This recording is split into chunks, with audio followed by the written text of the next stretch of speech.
The game of Survivor 49 has officially ignited, and tonight's episode delivered the kind of chaos fans have been waiting for.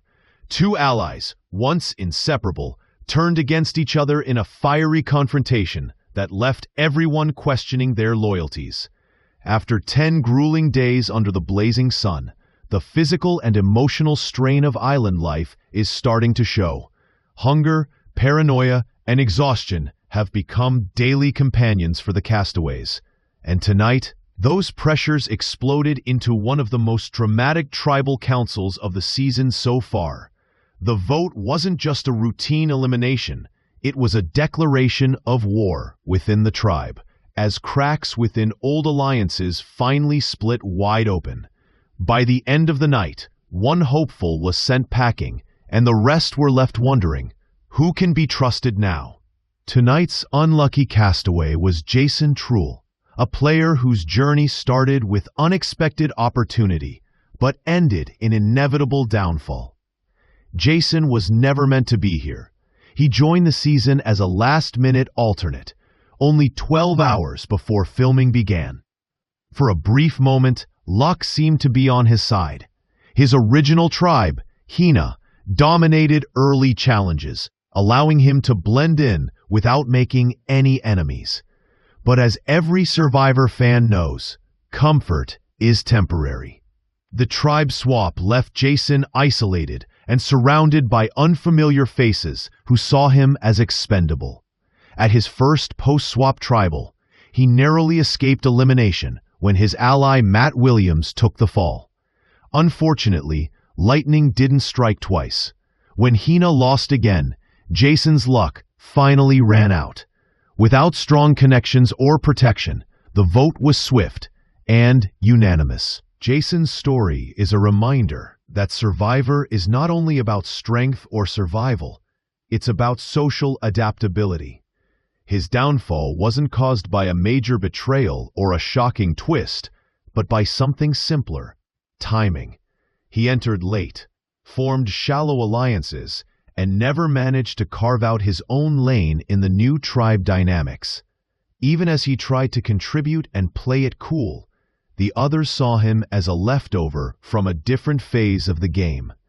In Survivor, being invisible might keep you safe early on, but it guarantees disaster later. Jason's quiet gameplay made him an easy vote when the tribe needed a name to write down. The result was a calm but telling moment. No hidden idols, no dramatic pleadings, just the quiet resignation of a player who knew his torch was about to be snuffed. Meanwhile, there was no shortage of intrigue among the remaining contestants.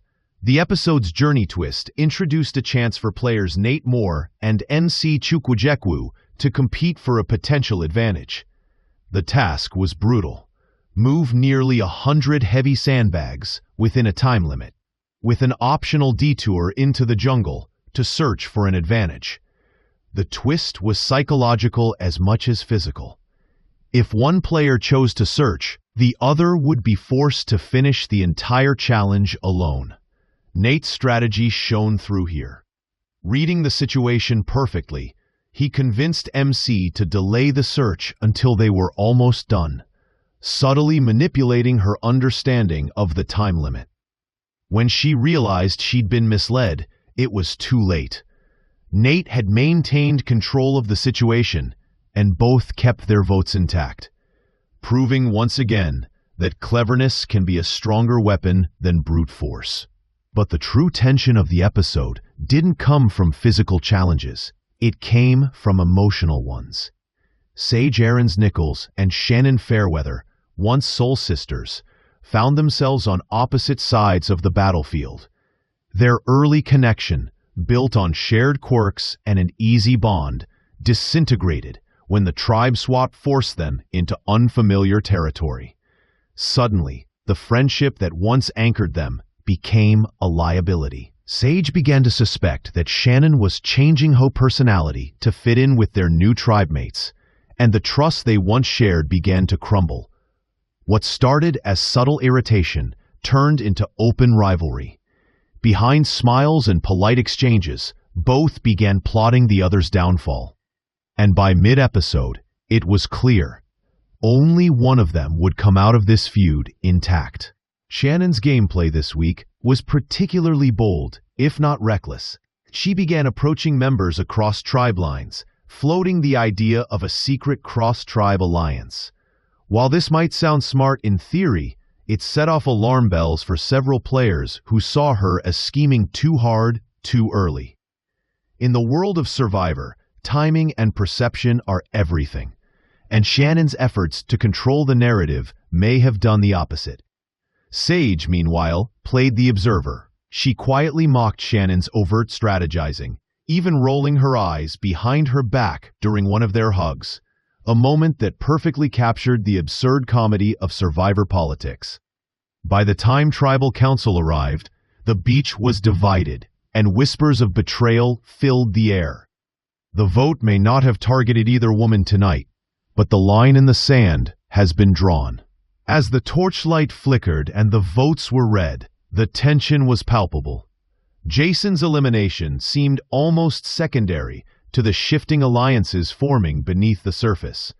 Nate's calculated move during the advantage challenge, Shannon's hyperactive gameplay, Sage's growing resentment, all of it signaled that the calm before the storm is officially over. With only 13 castaways left, Alex, Jawan, Christina, MC, Nate, Rizzo, Sage, Savannah, Shannon, Sophie, and Steven, the social web is tightening. Each conversation now carries more weight, each alliance more danger. The players are starting to realize that every handshake could also be a setup, every smile a strategy. And as trust erodes, so does stability. In the end, Survivor 49 continues to prove why it remains one of television's most captivating social experiments. It's not the elements that break people down, it's the uncertainty. Jason Truel may have been tonight's casualty, but his exit marks only the beginning of a larger war brewing within the tribes. Sage and Shannon's fractured friendship could soon reshape alliances across the game. While Nate's subtle manipulation hints at a rising power player in the making, the tides are turning, and the game is about to get messy. As Jeff Probst would say, in Survivor, fire represents your life. And after tonight, it's clear. Some flames are burning brighter, and others are about to be extinguished. Stay tuned, because this season's just getting started.